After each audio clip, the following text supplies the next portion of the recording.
ఆగని సినీ కార్మికుల సమ్మె ఇప్పటికీ కొలిక్కి రాని చర్చలు. ఇవాళ కార్యాచరణ ప్రకటించనున్న ఫెడరేషన్.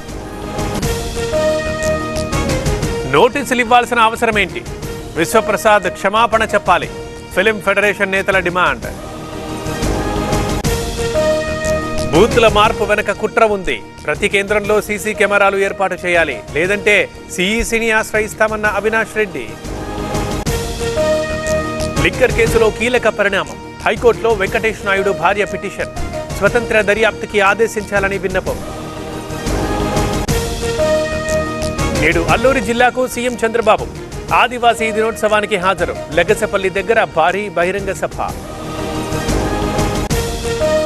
విశాఖ కేంద్రంగా దక్షిణ కోస్తా జోన్ వేగవంతమైన ప్రక్రియ. పిహెచ్ఓడీల నియామకంపై దృష్టి. ఇళ్లకు చెల్లింపులు. ఇకపై ఆధార్ నంబరే ఆధారం. లబ్ధిదారులకు తీరనున్న బ్యాంకింగ్ కష్టాలు. ఈ world IVF day OSS wheel of hope తిప్పండి. ఫ్రీ ఐవీఎఫ్ గెలుచుకోండి. జవాన్ల విగ్రహాలకు రాఖీలు. ఆత్మకు శాంతి చేకూరాలంటూ పూజలు.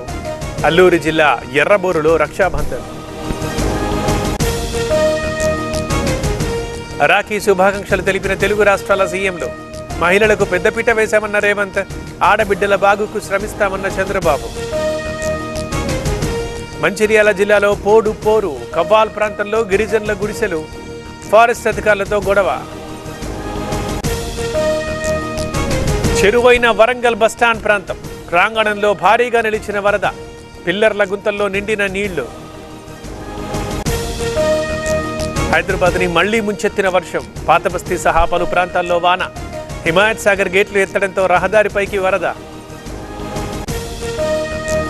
తెలంగాణలో క్యూములోనింబస్ మేఘాలు. మరో 3 రోజుల పాటు భారీ వర్షాలు. ఈ నెల 13న బంగాళాఖాతంలో మరో అల్పపీడనం. తుంగభద్రకు పెరిగిన వరద. 6 గేట్ల ద్వారా నీటి విడుదల. 39,000 క్యూసెక్కుల ఇన్ఫ్లో.